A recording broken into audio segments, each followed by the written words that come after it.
Picture this. It's May 18th, 1291. Acre, the last Crusader city in the Holy Land. You're a Knights Templar, standing on the walls, in full armour, 80 pounds of steel, in the Mediterranean heat. You're exhausted. You've been fighting for 6 weeks, non-stop, day and night. Below you, the Mamluk army. 200,000 soldiers, professional warriors, the most advanced siege engines in the world. Your garrison? 15,000 defenders, knights, soldiers, militia, civilians with weapons. The odds? 13-1. The walls are crumbling, literally, crumbling. Mamluk siege towers, taller than the walls, are rolling forward. Catapults have been pounding the city for weeks. Sections of wall have collapsed, breaches everywhere. Your brothers are dying by the hundreds. Every day, every hour, you know what's coming, everyone knows. The final assault, tonight or tomorrow, soon. And when it comes, there's no escape, no retreat, no reinforcements. The ships left yesterday, the last evacuation. Women, children, civilians. The Grand Master of the Knights, Templar, Guillaume de Beaujeu, gave the order. Save who you can. We stay. 500 Knights Templar, the elite, the best warriors in Christendom, staying to buy time for the evacuation, knowing they're going to die, not hoping for rescue, not expecting a miracle, just buying time with their lives. You look at the Mamluk army, 200,000 men, siege towers, catapults, endless. You look at your brothers, 500 Templars in white mantles with red crosses, standing, waiting, ready. You grip your sword and you wait for the end. If you want to understand how 500 knights held off 200,000, how the Crusades ended in blood and fire, and why Acre's fall changed the world, hit that subscribe button. This is the story of the Last Stand, the final battle of the Crusades, when honour meant more than survival.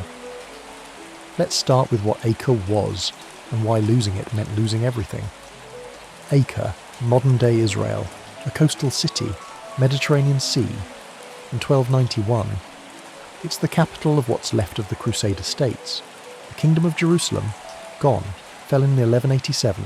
Most of the Holy Land, back in Muslim hands. Acre is it, the last major Crusader stronghold, the last port, the last connection to Europe. Lose Acre and the Crusades are over. 200 years of Christian presence in the Holy Land, done. The city is impressive. Massive fortifications, double walls, towers, moats, built over decades, designed to be impregnable. The outer wall 40 feet high, 30 feet thick, made of stone. The inner wall even higher, even thicker, with towers every 200 feet. Between them, a killing zone, a moat, murder holes, every defensive feature medieval engineers could imagine. The garrison, 15,000 fighting men, Knights Templar, Knights Hospitaller, Teutonic Knights, secular knights, infantry, crossbowmen, plus 40,000 civilians, refugees, merchants, priests, families, 55,000 people total, crammed into a fortified city, waiting for what everyone knows is coming.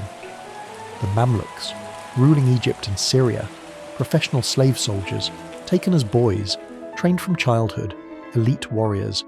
By 1291, they control almost all of the former Crusader territories, except Acre. Their Sultan, Al-Ashraf Khalil, decides 1291 is the year. Acre falls, not just for territory, for finality. End the Crusades forever. Drive the Christians into the sea. He assembles the largest army the Mamluks have ever fielded. 200,000 men from Egypt, Syria, allied territories.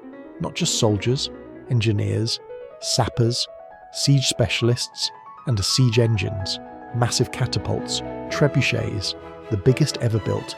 One trebuchet, called Al-Mansur, the Victorious, requires 100 oxen to move, throws stones weighing 300 pounds. There are 92 siege engines surrounding Acre, bombarding day and night. The Mamluks don't want to just conquer Acre, they want to erase it, make an example. This is what happens when you resist. April 6th, 1291. The siege begins. 200,000 Mamluks arrive, set up camps, surround the city. The bombardment starts. Immediately, stones, 300 pounds, hitting the walls, Hour after hour, day after day, the sound is constant. Boom, boom, boom! Every impact shakes the ground, cracks the walls, kills defenders. The Acre garrison fights back, catapults on the walls, return fire, but they're outmatched.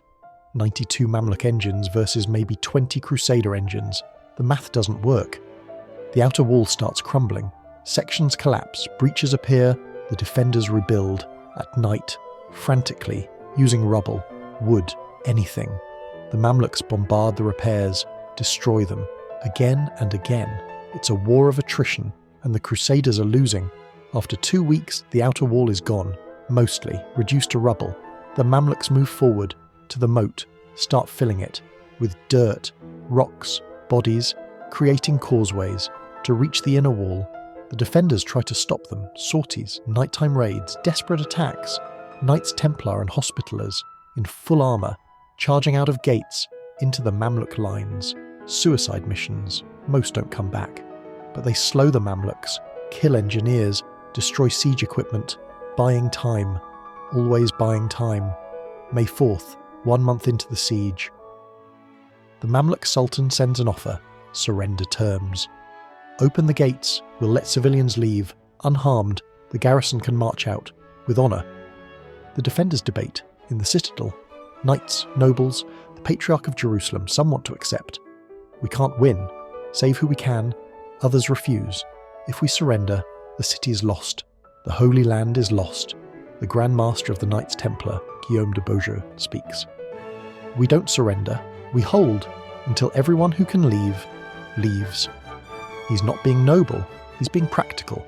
There are still 40,000 civilians, women, children, old, sick. Not enough ships to evacuate them all. Not yet. The garrison needs to hold, for weeks more, until the ships return. The council votes. They reject the Sultan's terms. The siege continues. May 15th, 6 weeks in. The inner wall is crumbling. Breaches everywhere. The moat is filled. Mamluk siege towers, 5 stories tall, are rolling forward. The final assault is coming. Everyone knows. Guillaume de Beaujeu orders the evacuation. All remaining civilians to the harbour, to the ships. It's chaos. 30,000 people, trying to board ships. Not enough room. Fights break out. Panic, pushing, drowning. The knights keep order, barely. Prioritising women and children. The ships leave. Overloaded, barely seaworthy, but leaving. Carrying 25,000 civilians to Cyprus, to safety. Leaving behind 15,000 civilians. Too old, too sick, too poor to afford passage, and the garrison. 15,000 fighting men, knowing they're staying, knowing they're dying. May 18th, morning. The Mamluk drummers start. Boom, boom, boom. Not catapults, drums, war drums. Signalling attack. 200,000 Mamluks, forming up. Siege towers moving. Ladders ready. The final assault. The Mamluks attack from all sides, simultaneously. North, east, south. Everywhere except the sea. Siege towers reach the walls, ramps drop. Mamluks pour out. Ladders hit the walls, hundreds of them. Soldiers climbing. The defenders fight like demons. Knights in full armour, swinging swords, maces, axes. Crossbowmen shooting point blank, reloading, shooting, boiling oil, poured from murder holes, screaming. Rocks dropped on climbers, crushing. The walls become a slaughterhouse. Bodies everywhere. Crusader and Mamluk, piled, slipping in blood. For 6 hours, the defenders hold, barely. Then, disaster. The accursed tower, northern wall, a breach the defenders couldn't fully repair. The Mamluks concentrate, thousands hitting one point. The defenders can't hold. Too many, too tired. The Mamluks break through, into the city, fighting in the streets, house to house, room to room. The garrison retreats, fighting, dying, buying time. They fall back to the Templar compound, the fortress within the fortress, the strongest position, the last position. 500 Knights Templar inside, with Guillaume de Beaujeu. Outside, the Mamluks. Thousands, tens of thousands. The Templars bar the gates, man the walls, and prepare for the end. May 18th, afternoon. Guillaume de Beaujeu is on the walls, fighting personally. A crossbow bolt hits him, under the arm, where the armour gaps. He goes down. His knights carry him inside. He's dying, knows it. blood everywhere. The bolt pierced his lung. He looks at his knights, young men, veterans, brothers. Hold as long as you can, die well. He dies. Minutes later, the Grand Master of the Knights Templar, dead. The knights, don't break, don't panic. They elect a new commander, Peter de Sèvres, Marshal of the Order. He takes command. We hold, and they do. May 18th, night. The Templar compound is surrounded, completely. The mamluks don't assault, not yet. They're tired, regrouping, inside. The Templars tend wounds, sharpen weapons, pray. They know tomorrow brings the end. Some are young, first time in battle, terrified but holding. Others are veterans, fought in a dozen sieges, calm, resigned. All wear the white mantle, the red cross, the uniform of the order. They chose this, took vows, poverty, chastity, obedience, and the fourth vow, the one that matters now. Never retreat, never surrender, fight until death. They will? May 19th, dawn. The Mamluks attack, again. Siege towers, battering rams, thousands of soldiers. The Templar compound walls are thick, but cracking. The Mamluks batter for hours. Finally, a section collapses. Mamluks pour through, into the courtyard. The Templars meet them, in formation, shield wall, swords, medieval combat, close, brutal. Swords breaking, armour denting, men falling. The Templars kill dozens, hundreds, but there are always more Mamluks, always. The Templars are pushed back into the Great Hall, the chapel, fighting on stairs, in doorways, every inch contested. Peter de Sèvres falls, cut down, fighting to the end. The remaining Templars, as maybe 100 left, retreat to the tower, the final position. They bar the door, thick wood, iron-bound. The Mamluks batter it, for hours. Finally, it breaks. Mamluks rush in, and the last Knights Templar die, fighting to the last man. No surrender, no retreat, no prisoners, just the end. May 25th, 1 week later, the Mamluk Sultan enters Acre, victorious. The city is destroyed, burning, bodies everywhere, 60,000 dead, Crusader and Mamluk combined. The Mamluks lost 30,000 men, taking the city. The Crusaders, almost everyone, the entire garrison, dead. A few escaped, by ship, a few hundred, maybe. But the Knights Templar, none. All 500, dead. To the last man, in the ruins of their compound, bodies piled, still in armour. The Sultan orders the city demolished, completely, every building, every wall, every stone. Let nothing remain, let no Christian return. His engineers spend weeks, tearing down, burning, erasing. By June, Acre is rubble, gone. The last Crusader stronghold, erased from the map. The fall of Acre ends the Crusades, definitively. For 200 years, European Christians held territory in the Holy Land. Kingdom of Jerusalem, County of Tripoli, Principality of Antioch, all gone, retaken, erased.